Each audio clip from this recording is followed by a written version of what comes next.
Hello friends, मार्गदर्शन competition classes में आपका स्वागत है। लास्ट वीडियो में मैंने आपको विजयनगर साम्राज्य के अंतर्गत तालीकोटा युद्ध के बारे में बताया। किस प्रकार से बहमनी राज्यों ने संगठित होकर विजयनगर पर आक्रमण किया और तालीकोटा या बन्नीहट्टी के युद्ध में, राजसी तंगड़ी के युद्ध में विजयनगर साम्राज्य को, विजयनगर की सेनाओं को बुरी तरह से पराजित किया। इसके बाद हम देखते हैं कि विजयनगर साम्राज्य का पतन होने लगता है। उसकी जो राजधानी है वो नष्ट भ्रष्ट हो जाती है और जो राजा राम राय का भाई होता है तिरुमल सदाशिव को लेकर मैंने बताया था कि सुरक्षित स्थान की ओर राजकोष के साथ में और राज परिवार की महिलाओं के साथ में सुरक्षित स्थान की ओर कूच कर जाता है। और जब आक्रमणकारी सेनाएं तालीकोटा से चली जाती हैं, विजयनगर की राजधानी को लूटपाट करने के बाद जब चली जाती हैं, तो वो अपना पेनुकोंडा को आकर अपना राजधानी बनाता है, मुख्यालय बनाता है। और ऐसी स्थिति में फिर क्या होता है कि विजयनगर पर जो विपदा आई थी उसके बाद बहमनी राज्य जब लूट के चले जाते हैं, तो स्वाभाविक है कि इतने बड़ी बीभत्स घटना का दक्षिण भारत के इतिहास पर, दक्षिण भारत के समाज पर, दक्षिण भारत की संस्कृति पर, दक्षिण भारत के व्यापार पर बहुत अधिक प्रभाव पड़ना था। ऐसी स्थिति में क्या होता है कि बहमनी राज्य तो लूट के चले आते हैं, लेकिन फिर वो उनकी एकता भी कायम नहीं रह पाती है, क्योंकि अब उनके सामने विजयनगर जैसी ऐसी कोई शक्ति नहीं थी जिससे वो असुरक्षा की भावना से ग्रसित होकर स्वयं को संगठित रख सकें। ऐसी स्थिति में उनके परस्पर ईर्ष्या द्वेष फिर से हावी होने लगते हैं और वो परस्पर अलग हो जाते हैं। उसके अलावा वो अपनी सुरक्षा पर भी उतना ध्यान नहीं दे पाते हैं जितना विजयनगर के संकट को दृष्टिगत रख के देते थे। इसका दुष्परिणाम जो होता है वो ये होता है, जब मुगलों ने दक्षिण भारत में अपने विजय अभियान को चलाया है, अपनी साम्राज्यवादी नीति का प्रसार दक्षिण भारत में किया है, तो बहमनी राज्यों का जब मुगलों के द्वारा विलय किया जाता है तो बहमनी राज्य उनका पूरी वीरता के साथ में, पूरी शक्ति के साथ में प्रतिरोध नहीं कर पाते हैं और अंततः मुगल साम्राज्य में विलीन होने के लिए विवश होते हैं। तो इसका हम देखते हैं कि तालीकोटा युद्ध का स्थायी लाभ बहमनी राज्यों को बहुत अधिक प्राप्त नहीं हो सका। अंततः वो भी इस साम्राज्यवादी नीति का शिकार होकर अंततः समाप्त होते हैं। और हम देखते हैं कि पुर्तगालियों पर इसका जो दुष्प्रभाव दिखाई देता है वो ये है कि पुर्तगाली चूँकि विजयनगर साम्राज्य के विभिन्न नगरों में अपने व्यापार का प्रसार करते थे, और जब विजयनगर की राजधानी ही धूल धूसरित हो जाती है, नष्ट भ्रष्ट हो जाती है और विजयनगर के तमाम नगर पतनावस्था की ओर अग्रसर होते हैं, ऐसी स्थिति में स्वाभाविक है कि पुर्तगालियों के व्यापार को भी उससे अत्यधिक ठेस पहुंची, अत्यधिक नुकसान होता है। ये सारे काम होते हैं। इसके अलावा हम देखते हैं कि राम राय ने चूँकि सिविल सर्विस को भंग कर दिया था और अपने सगे संबंधियों को, स्वजनों को उच्च पद प्रदान किए थे, स्वाभाविक है इसका विजयनगर को काफ़ी नुकसान होता है, काफ़ी हानि उठानी पड़ती है। और हम देखते हैं कि समस्त साम्राज्य में इस पराजय के बाद एक विद्रोह की स्थिति उत्पन्न हो जाती है। तमाम जो नायक अधीनस्थ होते हैं, अधीनस्थ शासक होते हैं, उनकी महत्वाकांक्षाएं जागृत होने लगती हैं और वो विद्रोह करने लगते हैं। संपूर्ण साम्राज्य में हम देखते हैं कि एक असुरक्षा की भावना, एक असुरक्षा का वातावरण, एक अशांति का वातावरण, चारों ओर लूट और अत्याचार व्याप्त होने लगता है। और हम देखते हैं कि मदुरा, तंजौर, जिंजी के नायक स्वतंत्र हो जाते हैं। और ऐसी स्थिति में भी हम देखते हैं कि राम राय का एक पुत्र होता है पेड्डा तिरुमल, वो आदिल शाह, बीजापुर के आदिल शाह की सहायता से विजयनगर का शासक बनने का एक असफल प्रयास करता है।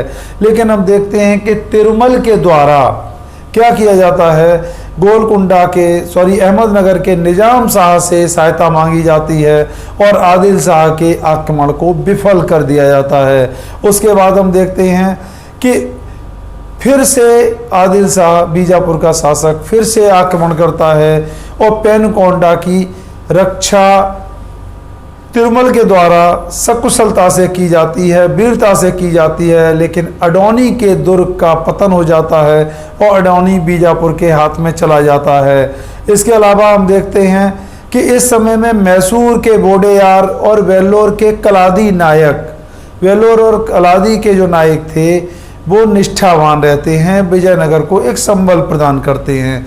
और ऐसी स्थिति में क्या होता है कि अंततः सदाशिवराय के बाद जो तिरुमल होते हैं, तिरुमल आर्यवीड वंश की स्थापना करते हैं और स्वयं शासक बन जाते हैं। 1570 में अपना राज्याभिषेक करवाते हैं। और सदाशिवराय की किस तरह से मृत्यु होती है इसके बारे में इतिहास धुंधला है, कुछ भी ज्ञात नहीं होता है। माना जाता है कि स्वाभाविक रूप से ही उसकी मृत्यु हो चुकी होगी। और हम देखते हैं कि जब ये शासक बनता है तिरुमल, तो तिरुमल की सबसे बड़ी उपलब्धि ये है कि उसने विजयनगर को सही मायने में साम्राज्य का जो जीवन है उस साम्राज्य के जीवन को 100 वर्ष तक बढ़ा दिया, जिसका पूरी तरह से समाप्ति तालीकोटा युद्ध के बाद होना स्वाभाविक थी। लेकिन तिरुमल ने अपनी योग्यता से, अपनी कुशलता से उसके पतन को काफ़ी कुछ रोका है और आगे बढ़ाया है। हम देखते हैं क्या होता है कि उसने संपूर्ण साम्राज्य को अपने 3 पुत्रों में विभाजित किया है और ये विभाजन भाषाई आधार पर किया गया है। उसमें सबसे बड़े पुत्र श्रीरंग को उसने तेलुगु क्षेत्र प्रदान किया है और पेनुकोंडा जिसका मुख्यालय होता है वो यहाँ का वायसराय होता है। देखिए सबसे बड़ी चुनौती इसी क्षेत्र में थी।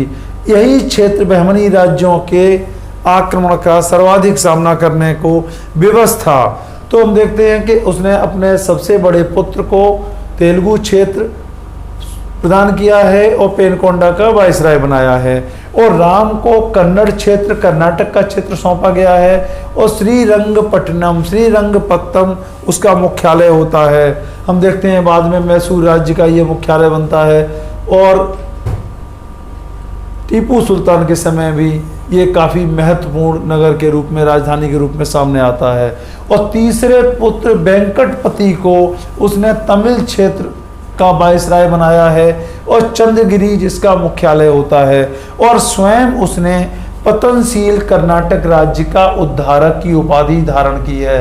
हम देखते हैं कि अरविड़ वंश का जो संस्थापक होता है तिरुमल वृद्धावस्था में होता है, उसकी अवस्था अधिक हो जाती है। ऐसी स्थिति में वो अपने जीवन काल में ही अपने ज्येष्ठ पुत्र श्रीरंग को विजयनगर साम्राज्य का शासक बना देता है और स्वयं उसके संरक्षक के रूप में काम करने लगता है, एक मंत्री की भांति काम करने लगता है। और ये स्थिति 6 वर्ष तक रहती है। हम देखते हैं श्रीरंग प्रथम के शासक बनने के बाद लगभग 6 वर्ष तक ये जो तिरुमल हैं वो जीवित रहते हैं। श्रीरंग प्रथम को जब शासक बनाया जाता है इस समय हम देखते हैं बीजापुर और गोलकुंडा के लगातार आक्रमण होते हैं। इन आक्रमणों से श्रीरंग प्रथम काफ़ी कुशलता से इनका सामना करता है और तब भी उसे बहुत से क्षेत्र गंवाने पड़ते हैं। इसकी उपलब्धि जो प्रमुख है वो ये है कि मावरों का ये दमन किया है इसने मत्स्य क्षेत्र में और मुसलमानों से अहोबलम का जिला पुनः जीत लिया है, अहोबलम का दुर्ग पुनः जीत लिया है।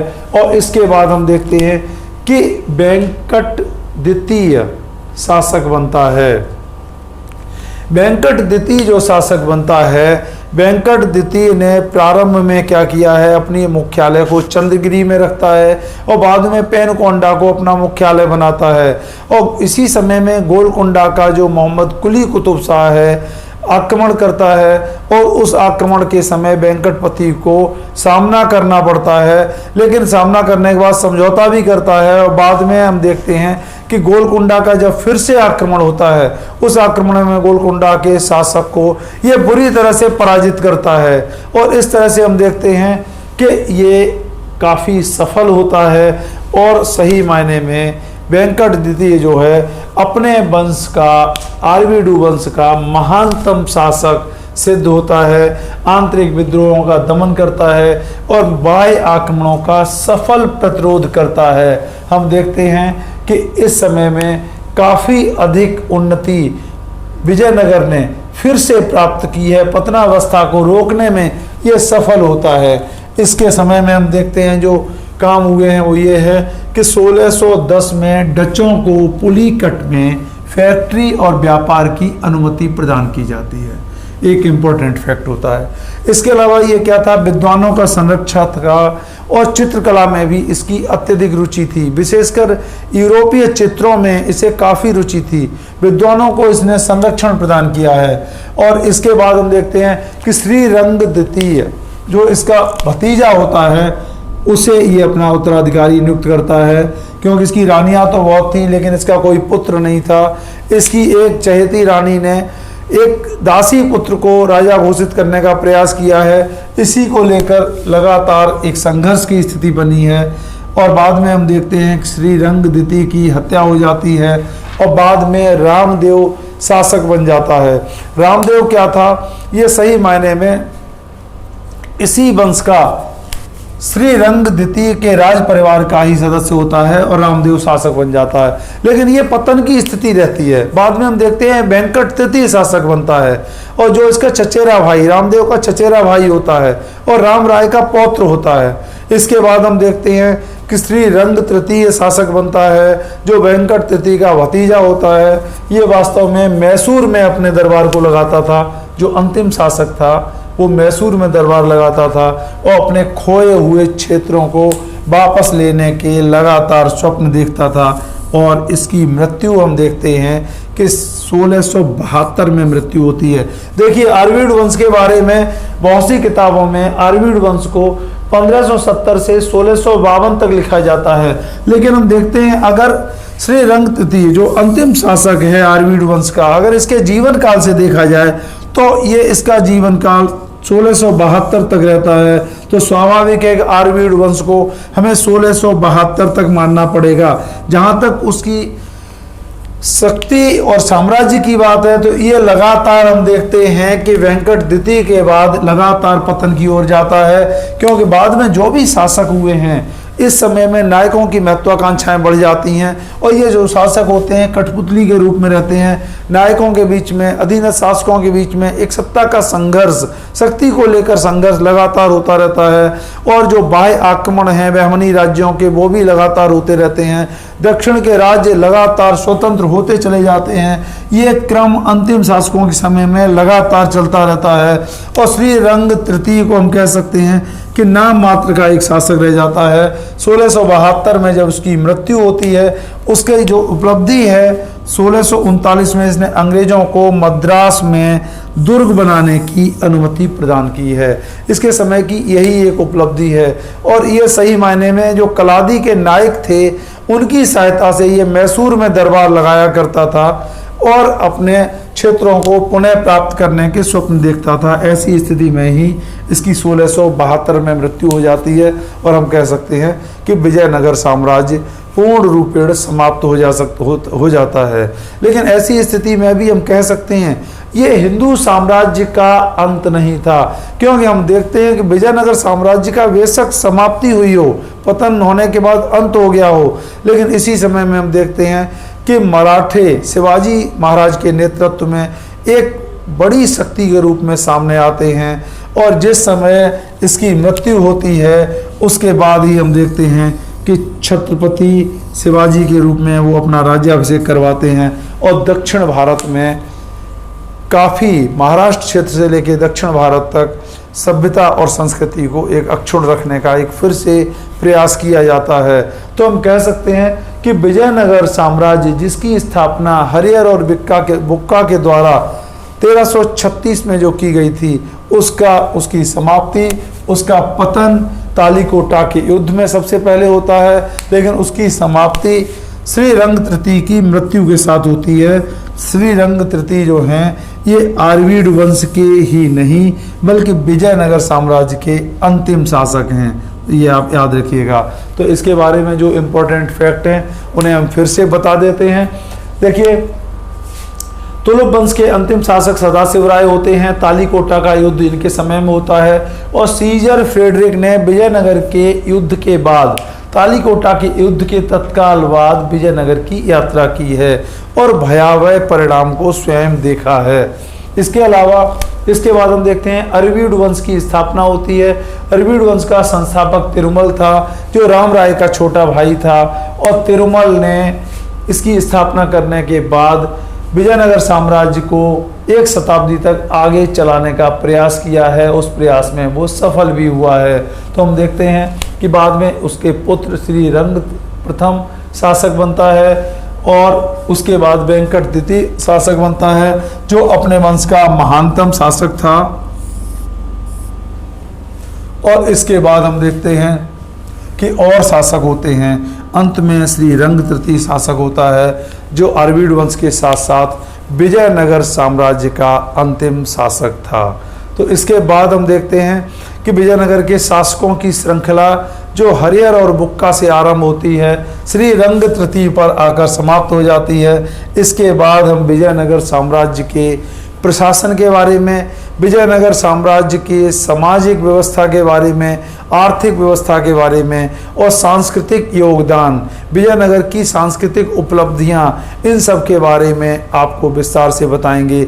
इसके अलावा विजयनगर साम्राज्य में समय समय पर विदेशी यात्रियों द्वारा विजयनगर का उनके द्वारा किया गया वर्णन, विजयनगर की उनके द्वारा की गई यात्रा, इन सब के बारे में भी आपको बताने का प्रयास करेंगे। और आप मेरे इस चैनल मार्गदर्शन कंपटीशन क्लासेज को सब्सक्राइब करें और वीडियोज को लाइक और शेयर करें। इसके अलावा आप इन्हें वीडियो को लाइक और शेयर करने के अलावा कमेंट बॉक्स में कमेंट भी डालें, जिससे आपके सुझाव के अनुसार काम किया जा सके। धन्यवाद।